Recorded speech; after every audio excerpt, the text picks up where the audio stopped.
I didn't watch that part of the video because I didn't You're think it like, was important. Thanks for what are we catching me talking off about? guard. Hey, anyhow, so where are we going? You want me to go into the United Airlines, or what do you want to do? You want Yeah, do to? it. Okay. Yeah, yeah. That we touched on some supersonic travel, so Yeah, have we at it, did. man. All right, cool.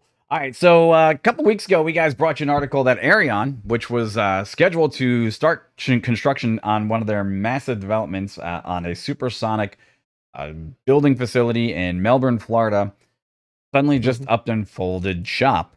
And there was speculation as to what happened because 2 days earlier there was no indication to their employees that was going to happen.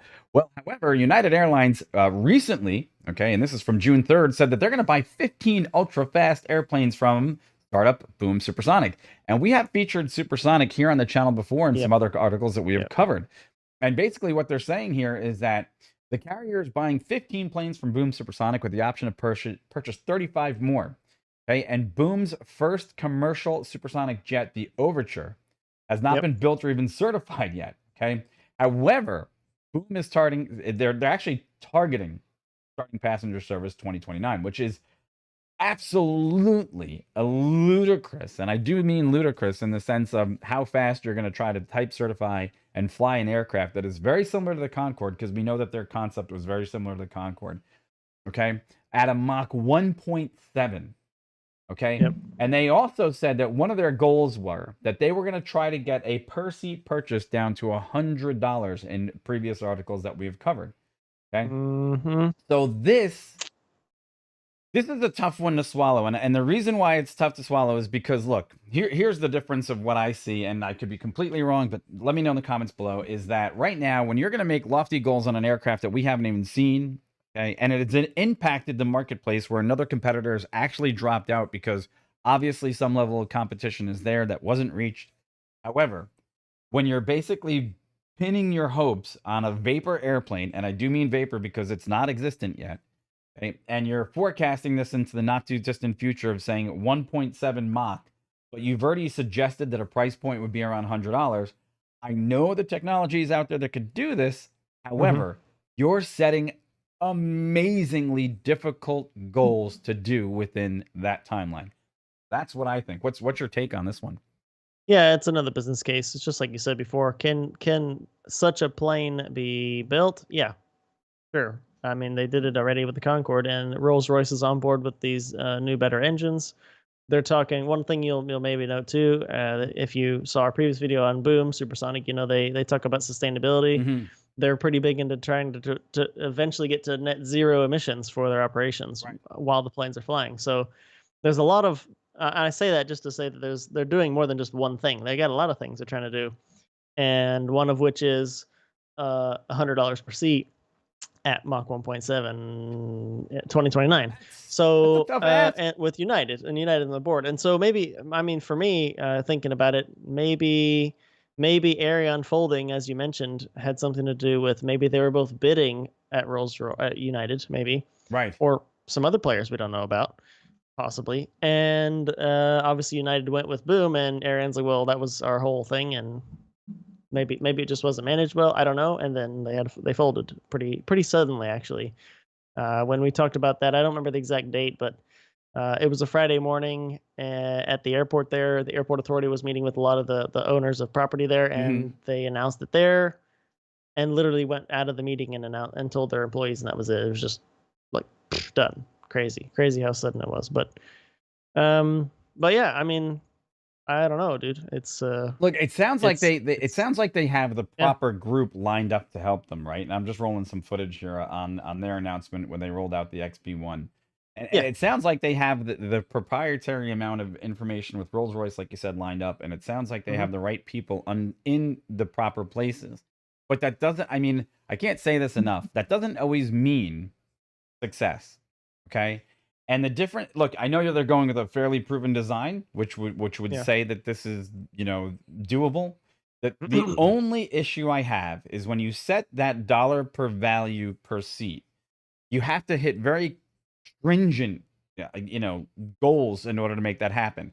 I don't see anyone going supersonic anytime soon at that price range because right now to get certain places globally, your global ticket prices are well into the thousands.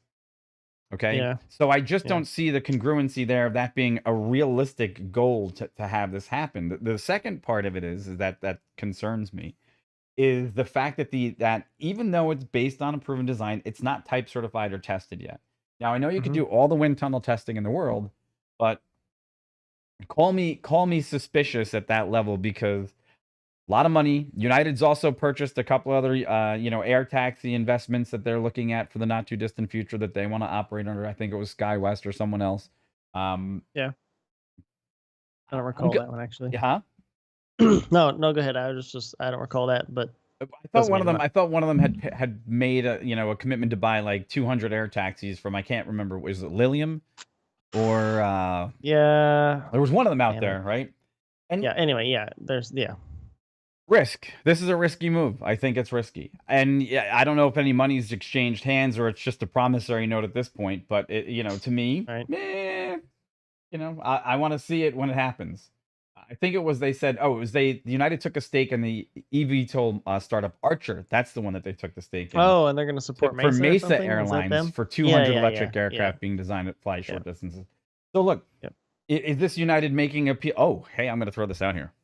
Is United What's up? making appeal to the green market in some respects to try to say, look, we're into this cool future of into these marketplaces that we think are going to be target rich environments for the eco-friendly traveler? Hmm. Just popped in my head.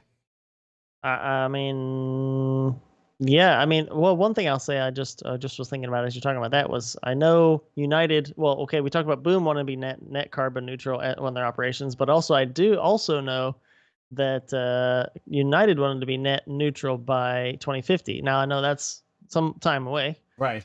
but I guess why I'm saying that is they also have that on their playbook, long term playbook. Hmm. Now, at a distance of 2050, is that just PR? I don't know. I mean, Could be. that's some time from now. That's 20 what, 8 years? 28 Hmm. years and change. Um I mean, what I mean, here you go, YouTube. What is aviation going to look like in 2050? I don't have any clue because we're way into air taxis and electric vehicles, and we're way into tons of different stuff by then. So, This kind of goes into one of the place I was watching a video earlier today about the light rail that actually not the light rail, but the fast rail that's coming through Florida. And mhm, as people would predict it, it's very difficult to have an older technology make a stretch back into an economic area when the mhm. price that you're asking for, and it's a private company that's doing it, right? The price that you're asking to do it at is so expensive, and they're footing the bill, and they're having to put Yeah. themselves in a position to work with all these different economic boards and groups and local governments to try to get something like that done. Well, look, sonic aircraft this is not something that's completely different. Supersonic's been tried before, and Yeah. some of the critiques are going to be where you're going to make it go supersonic, how far Mhm. offshore, how high. Where's the sonic boom going to take place? Of How much course. Of noise is this course. thing going to produce on takeoff? Are your engines going to be quieter? I mean, these are big things because when the Concorde used to go, it used to piss people off, okay, that lived near JFK. I seriously piss people off. There were Mhm. groups that literally wanted the aircraft banned for a very long time. So, you know, there's other variables that literally, as I'm just thinking about it, that are part of things that need to be worked out for real supersonic transport to make it Yep. back into the ecosphere of aviation. So there, I Yep. said it. Yep. I don't know. Don't know either. Hey, let us know. That would be Yeah. nice. Yeah. Please. Yeah. Yeah, like throw some comments out there because there's a lot to discuss on supersonic travel coming back to being into the mainstream. So interestingly enough. And with that said, Corey has also picked up on some other stuff in the eVTOL market, and he's Mhm. going to lead you down the road with some great news from John.